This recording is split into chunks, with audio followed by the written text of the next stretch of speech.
Jalapeño de nacimiento, el 17 de mayo de 1972, licenciado en Ciencias de la Comunicación por la Universidad Veracruzana, con especialidad en cine, radio y televisión, se ha desarrollado profesionalmente en el periodismo, el set cinematográfico, la producción de televisión, la investigación y la enseñanza. Se ha desempeñado como crítico y ensayista, publicando en medios impresos como Milenio Diario, La Jornada, El Excelsior, entre otros, abordando temas de literatura, música, cine, espectáculos, historia, política y deportes. Ha producido cine independiente y proyectos para emisiones culturales como Radio Televisión de Veracruz, donde realizó la serie documental Legendarios de Veracruz, única en su género, además de la serie de entrevistas en primera persona. Autor de Las Siluetas del Simulacro y el libro Quiero ver sangre, historia ilustrada del cine de luchadores, hoy, en Voz Deportiva, le damos la bienvenida a Raúl Criollo, escritor jalapeño.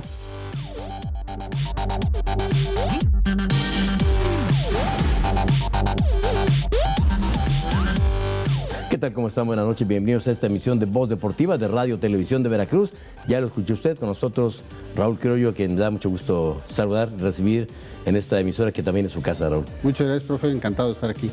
Bueno, ya vimos todo el palmarés del asunto, pero ¿por qué Raúl Criollo se fue adentrando en la situación de la lucha libre? Siempre me gustó como aficionado. La primera vez que yo estuve en una función de lucha tenía 9 años y hay una frase en el medio que dice que el que entra a una arena de lucha no sale nunca porque siempre se hace aficionado. Igual siempre que en los toros, Igual que en los toros y seguramente que lo que pasa un poco con el béisbol y con ciertas disciplinas deportivas que tienen esa clase de catarsis y de gusto inmediato con la gente. En el caso de la lucha libre siempre me gustó. Jamás pensé en ese momento hacer nada profesional dedicado hacia la lucha libre. Con el tiempo se fueron dando las cosas a partir del cine. Yo estudié cine, fui investigador de Cineteca Nacional. En ese periodo yo escribía en diferentes medios nacionales y tengo mucha amistad desde entonces con José Javier Návar, con Rafael Aviña, que son amigos entrañables y que son grandes investigadores que publicaban muchas cosas sobre cine, particularmente sobre cine mexicano. Un día los invité a desayunar a casa y les dije, ¿saben qué? Los que más escriben sobre cine popular mexicano, particularmente sobre cine de luchadores, somos nosotros tres. Y no existe el gran libro que hable de toda la experiencia cinematográfica de un género, que es el único género reconocido mexicano a nivel mundial y que además en su periodo rescató a la industria del cine mexicano. Ahí empezó todo. ¿Cuándo fue Raúl Criollo por primera ocasión a una arena a ver lucha libre? Arena Jalapa, en la función estelar estaba Canek.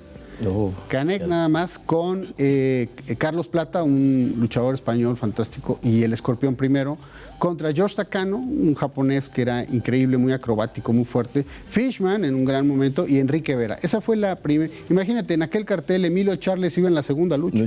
Sí, todavía no era la figura en la que se convertiría años después. Pero la arena estaba, no cabía absolutamente nadie, es una época de gloria de la lucha libre. Como diría la melodía de bote en bote. Totalmente, porque fíjate que el empresario, el que generaba todo, el promotor, era Iraklis Fenerly. Entonces Iraklis, un jalapeño,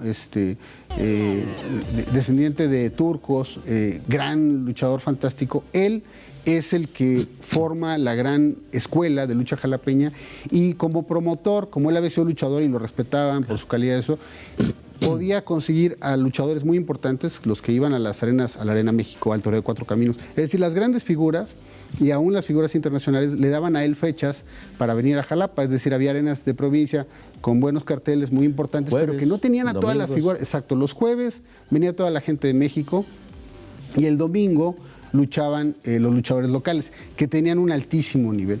Había arenas a donde llegaban en provincia y solo querían luchar entre ellos, la gente de México, que venía de Arena México, o los independientes, porque era difícil en una arena local encontrar a alguien de su nivel técnico. En cambio, cuando venían a Jalapa, luchaban con los luchadores jalapeños porque la escuela tenía ese nivel. De hecho, varios tenían oportunidad de estar en otra parte. ¿Qué le gustó a Raúl Criollo de la lucha libre en concreto? Me gustó todo el fenómeno narrativo que tiene la lucha libre. Esta filosofía de los buenos, los malos Vestuario. y la ley mal regulando las cosas, porque el referee siempre hace mal las cosas. Entonces, el público siempre está fastidiado con la autoridad, lo cual es un reflejo social vívido de lo que ocurre a cualquier escala. Y están los buenos contra los malos, los técnicos, los rudos y la posibilidad de la redención y toda la caracterización de los personajes. Vengador, los 5 halcones, etcétera.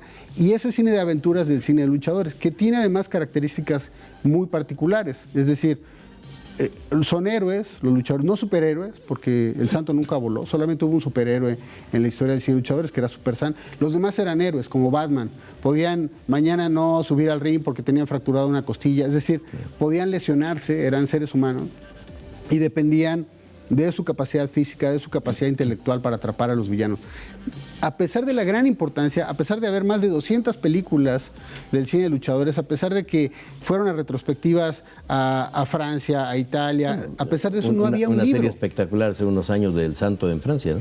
Exacto, y llegó al dibujo animado, había Cartoon Network con unas cápsulas del Hijo del Santo, etcétera, pero no había un libro que abordara el cine de luchadores. Sí había álbum para coleccionar.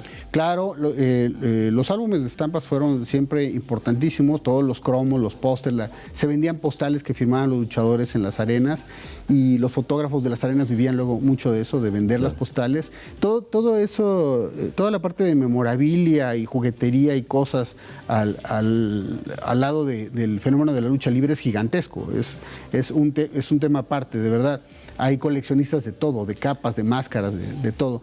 Pero no existía un análisis profundo de ver por qué la lucha libre era socialmente importante, culturalmente importante, porque hoy la lucha representa la cultura popular, representa a México en general, y obviamente el cine de luchadores tiene un nicho particular. ¿Se metió en problemas Raúl Criollo para seleccionar a sus personajes del libro, el primer libro? No, tuvimos de repente mucha complicación para encontrar material. Ahora es muy común que haya un detrás de cámaras, que haya fotografías de producción, que se vea cómo se hicieron los efectos. Pero en el cine de los 50, el cine de luchadores empieza en 52, El Santo llega al cine en 58. Empieza en 52 con 4 películas. Y en aquel momento no existe la clase de registro que hay ahora. Entonces, aparte luego vino la quema de la Cineteca y una serie de problemas. Entonces, muchas stills, es decir, las fotos fijas que se usaban para los carteles publicitarios, ya no existían. Nosotros hicimos algo increíble, tuvimos la oportunidad del apoyo de Filmoteca de la UNAM y entramos a revisar archivos con guantes, con cubrebocas, y sacamos sobres que no se habían abierto en 40 años. Caray. Y sacamos fotografías. Entonces, gran parte de lo que tiene ese libro son fotografías que se publicaron por primera vez, fotografías inéditas. Hay una increíble de 1000 máscaras en los estudios Churubusco haciendo una prueba de cámara. Y se ve la claqueta y se ve todos los efectos de todos los equipos para hacer la prueba de óptica. Iluminación. ¿Sí? Para filmar la película de Los Campeones Justicieros. ¿Sí? Y encontramos mucho material así de Neutrón contra el Dr. Caronte, de muchas cosas que no se habían publicado nunca, carteles alternativos. Entonces, esa parte fue muy especial. Contamos también con el apoyo de un gran amigo que es Cristian Simet, que es el máximo coleccionista de lucha libre en México. Ha creado ya el Museo Itinerante de la Lucha Libre, que va a estar en Francia en unos días más.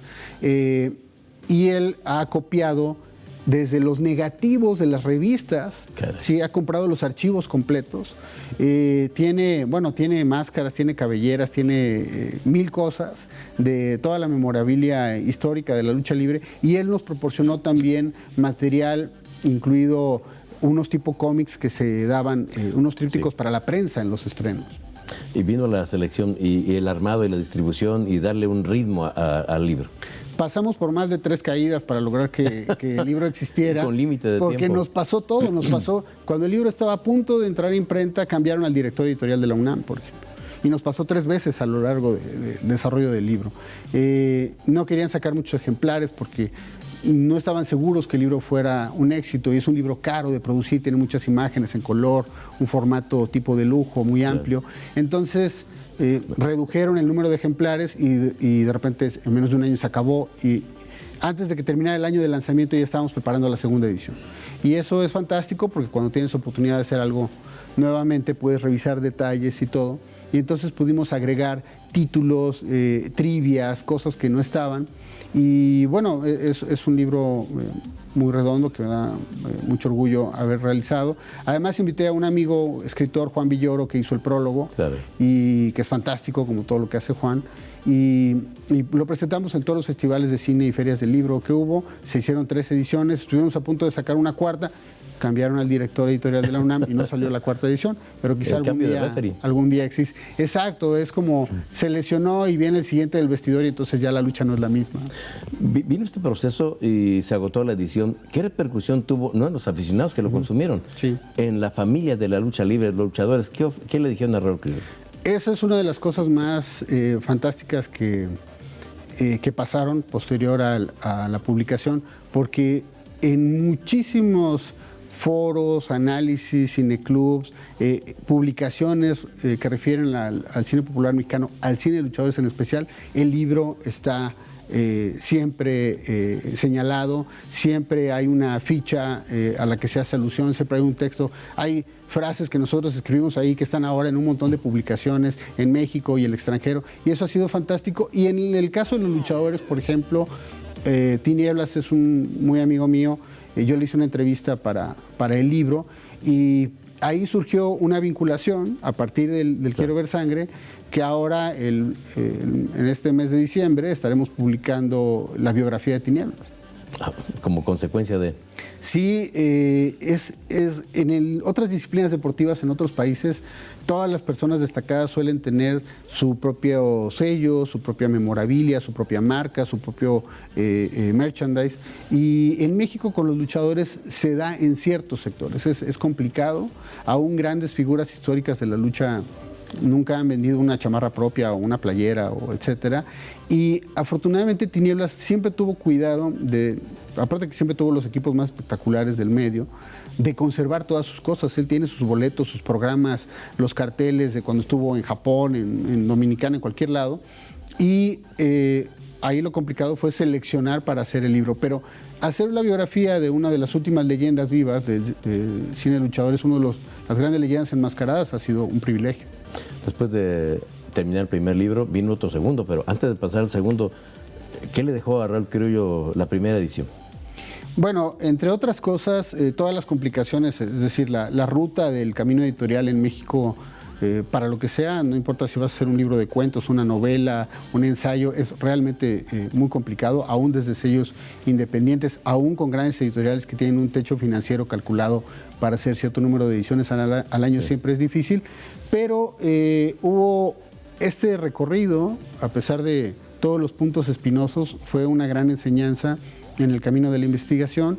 Para mí ha sido muy importante porque estoy haciendo ahora más investigación sobre cine vinculada a diferentes disciplinas, el cine de a caballo y pistola. Sí. Y recién terminé, que espero publicar el próximo año, pero recién terminé el libro del deporte en el cine mexicano, todo el deporte en el cine mexicano. ¿Y vino tu segundo libro de lucha? Sí, el libro Fábulas Enmascaradas. Cuando íbamos a sacar Quiero Ver Sangre, yo propuse en la UNAM que el libro estuviera enmascarado, pero un libro muy grande, sí, y que lo hiciéramos con tela y aplicaciones auténticas de antifaz con los que se hace los equipos profesionales. Pero me dijeron, es costosísimo, va a ser muy complicado hacerlo, y la distribución y todo el proveedor. A pesar de que yo los vinculé con mascareros que podíamos llegar a tiempo, lo vieron como una faena verdaderamente inalcanzable y no pasó. Y eso resultó en que mi libro de cuentos, Fábulas Enmascaradas, es el primer libro enmascarado que hay en México. Y ahí sí, Rafa Ochoa, el intocable, un luchador histórico, él fue el que diseñó y él confeccionó máscara por máscara cada uno de los libros. El libro viene dentro de una máscara y afortunadamente ya agotamos 2 ediciones y en 2024 sacaremos la tercera. A mucha gente le ha gustado este acercamiento narrativo, literario, de ficción al mundo de la lucha libre, no desde lo conocido, sino desde la inventiva y lo fantástico. ¿Qué le gustaría a Raúl Criollo cambiar de la lucha libre? Por una parte me gustaría que muchos de los... ahora los medios de las redes sociales están permitiendo un poco eso, pero sería interesante lograr rehacer el círculo como era hace muchos años, donde la gente que salía de las arenas pequeñas pronto tenía oportunidad en las grandes empresas. Es muy difícil para... ¿Un escalafón? Sí, es muy difícil llegar, y sobre todo en la parte estrictamente del mundo de la lucha, yo espero que ahora que hay un día de luchador y que se han profesionalizado muchas cosas, haya oportunidad de que los luchadores tengan mejores asistencias en términos de cobertura médica, en términos de... Es decir, yo recuerdo siendo niño... Están solos en algunas partes. Sí, siendo niño yo recuerdo en un circo cuando pasaron los motociclistas del Globo de la Muerte con su casco pidiendo cooperación porque ninguna aseguradora podía asegurar a un piloto del Globo de la Muerte. Se podía matar cualquier noche en cualquier función. Y entonces mucha gente decía, ay, qué exagerados. La función nos gustó mucho a mi hermano y a mí y fuimos con mis papás de nuevo. Una semana después volvimos a ir al circo y ya no había dos motociclistas, había uno porque el otro estaba en el hospital, porque se había roto una pierna. Entonces, eso que podía sonar ficción hace unos días era tristemente cierto en ese momento. Entonces, yo era niño y pensaba cuánto habrán juntado con sus cascos todos estos días para ver si eso alcanza. Los luchadores pasan por cosas parecidas. Y esto de exaltar el espectáculo hasta el límite, lo que puede incluir muchas lesiones. Yo trabajando dentro de la lucha he visto lesiones verdaderamente de miedo. Me ha tocado estar en vestidor cuando a un luchador le cosen una herida o le recolocan un hombro o lo inyectan para que pueda caminar y pueda levantar la pierna. Todo ese mundo que la gente no ve, ¿no? Y que desde la grada dice, eso está muy fácil. La verdad es que los luchadores se juegan la vida todos los días. Y ojalá que pueda haber mejores condiciones para que puedan seguir haciendo ese espectáculo. La gente no se imagina la calidad de luchadores que hay en las arenas pequeñas de todo el país. Aquí en Jalapa hay gimnasios, más de 10 solo aquí en Jalapa. Hay colonias que tienen su arena de lucha y tú vas a verlos y es gente que no sale en la televisión, es gente que no es conocida y hacen cosas estupendas. Hay formación de luchadores. Así es, y hay una idea de que ese va a ser el cauce, esa va a ser la profesión y buscan hacerlo, empiezan a entrenar muy niños. En las arenas de barrio, normalmente la primera, segunda lucha son niños, son adolescentes que están haciendo sus primeras incursiones ya con un personaje, que ya nunca lo van a olvidar. Jamás. Vino un proceso, tal vez recordarás que el boxeo se eliminó de la televisión abierta, se opacó, y vino la aparición de la lucha libre con organizaciones en televisión a nivel nacional. Eso disparó la situación de la lucha, pero terminó en algún momento, según mi punto de vista, con esa élite de luchadores que conocíamos, el Santo, Blue Demon, y aquellos que iban llegando al asunto. ¿Qué pasó con todo lo que está, toda la base de luchadores para llegar a esa cúpula? Sí, bueno, hay que entender también el paso de los años y el cambio generacional.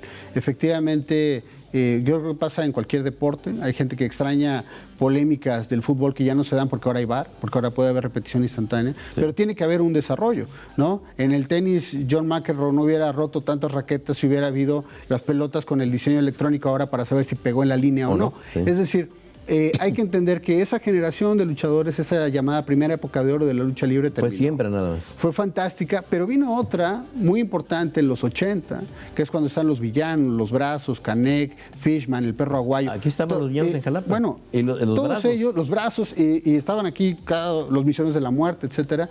Y ese es un periodo de otro gran fulgor. Doryl Dixon vino a competir a Juegos Centroamericanos a México y se quedó. Sí. Es una cosa fuera de serie. Él dijo, ¿sabes qué? Tú tienes la estructura física, la personalidad de todo. Si tú entrenas, puedes ser un gran luchador, y se quedó en México. Esa generación cambia, pero el deporte se ha ido desarrollando distinto porque el espectáculo también es diferente, ¿sí?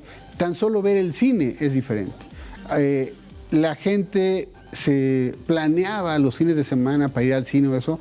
A pesar de que somos uno de los 3 países con mayor número de asistencia cinematográfica a las salas en el mundo, que tenemos muchos cinéfilos en México, a pesar de eso, se han modificado las cosas cuando la gente puede ver una película en su celular. ¿Sí? Los niños crecen de otra manera. La reducción de los contenidos, porque a la gente ya un contenido de 2 horas le parece demasiado largo, porque la gente ve cosas en redes que son de 1 minuto, que son de 2 minutos. Entonces, eso, por supuesto, si uno lo extiende para el entendimiento del espectáculo, de cualquier espectáculo, cambia completamente. La relación de la lucha y de la forma de empacarla es distinta. Lo que señalas con el boxeo es absoluto, a pesar de que es nuestro deporte más exitoso. Es el deporte más exitoso de México en la historia. La primera medalla olímpica que tuvimos fue la de Francisco Cabañas en Los Ángeles en 34, y de ahí para acá el boxeo es lo que más satisfacciones le ha dado a México. Sí, mientras en el fútbol es a ver si llegamos al quinto partido, en el boxeo cada vez que un peleador mexicano se sube a un ring en cualquier parte del mundo, él es favorito y él se siente ganador. Él no duda que va a ganar. O sea, porque tenemos un boxeo de élite mundial, ¿sí? Bueno, en el caso del espectáculo de la lucha, sí se apodera mucho de la pantalla cuando el boxeo desaparece. Ahí hay un genio que fue Antonio Peña, que fue el creador de AAA, muy polémico porque transforma muchas cosas, se sale de lo tradicional, cosa que la gente, desde luego, que había seguido la lucha con un modelo, le molesta, no le gusta que haya decanes, no le gusta que haya pirotecnia, no le gusta... Luces. Pero hay que entender que eso en buena medida salvó a la lucha en ese momento y salva gran parte del espectáculo televisivo, hace que la gente vaya a muchas arenas y él ya falleció y la empresa persiste, ¿sí? Es decir, dejó un legado y eso ha servido. Uno puede no ser el más aficionado de cómo lo hace esta empresa o lo hace esta otra, pero qué bueno que ambas existan, porque es trabajo para todos y porque es la posibilidad de mantener al público. Y no solamente es el luchador. Totalmente. Una de las cosas que deben de existir siempre en una disciplina es la perpetuación de la disciplina misma, ¿sí? Las figuras se van a ir. El santo, por muy grande que haya sido, que lo fue, tuvo que retirarse en algún momento. Dejó su legado. Y lo dejó, la gente sigue hablando de él, como pasará con Tinieblas y otros. En el caso de los nuevos luchadores, aún el luchador más importante ahora no lo será dentro de 30 años. Y lo importante es que la lucha permanezca. Y en ese sentido creo que desde la cultura popular mexicana, desde el deporte mexicano, la lucha va a seguir su camino. Tenemos prácticamente 2 minutos y medio para culminar la plática con Raúl Criollo. Raúl, ¿qué desearía que tuviera la lucha? Ya nos dijo la situación de seguridad para quien la practica. ¿Qué más? ¿Qué tipos de escenarios dignos podría tener la lucha libre? Creo que una posibilidad importante, aparte de los recintos de la lucha que van a seguir existiendo, es poder volver al cine. Hay que entender, dicen, es que ¿por qué no hacen películas como las del Santo? Bueno, es que la sociedad que disfrutó de esas películas ya no existe. Es otra. Si uno ve eso, ya sirve hasta como referencia social para ver cómo se vestía la gente, cómo comían, cómo eran los cabarets. Ese México ya no existe. Hay que hacer un cine como el thriller policíaco que se está haciendo ahora, ¿sí? O sea, si la gente sigue llenando las arenas, si la gente sigue viendo las transmisiones, si la gente sigue viendo las películas, es que sí hay un mercado, es que sí hay un público que quiere verlo. ¿Cómo va a haber una nueva película de cine de luchadores cuando se cuente con las armas modernas para tener una narrativa, tener un tipo de guión que sea interesante para todo el mundo? Creo que una línea de nuevas grandes producciones cinematográficas ligadas al escenario de la lucha libre sería importante en todo sentido. Sin duda México cooperó para que Japón y el mundo asiático vivieran la lucha libre como nosotros. Siguen yendo luchadores mexicanos para allá, siguen viniendo japoneses por acá. Hace unos días aquí en Jalapa hubo luchadores japoneses que vinieron a una función exclusiva en Jalapa. Es decir, hay una gran relación y la lucha, como el boxeo mexicano, sigue siendo referente mundial. Raúl, muchas gracias por acompañarnos en esta emisión. Habrá que platicar también de ese gran fenómeno de los grandes monstruos de la lucha libre en los Estados Unidos, que tienen arenas de 20,000 personas ahí para apreciar esta situación. El mensaje de Raúl Criollo para los luchadores. No, bueno, yo respeto mucho a los luchadores, tengo la fortuna de tener amistad con muchos de ellos, de trabajar con muchos de ellos y sencillamente que sigan haciendo lo que están haciendo. Afortunadamente, te digo, uno ve a niños, ahora a gente de 10 años y ves la forma en la que caen, la forma en la que proyectan, la forma en la que se comunican con la gente y creo que hay un trabajo muy profesional, bien desarrollado y para quien quiera ser luchador, que vaya a una de esas escuelas. Subirse a un ring es mucho más complejo de lo que la gente cree. Si me permite, Raúl, le vamos a entregar la medalla de TV+. Muchísimas gracias. Por estar con nosotros en tu casa. Muy amable. En tu casa, muchas Radio gracias. Televisión de Veracruz. Un gusto. Sí, muy amable. Gracias. Gracias. Y a ustedes, gracias por acompañarnos en esta emisión de Voz Deportiva de la radio y la televisión de las y los veracruzanos.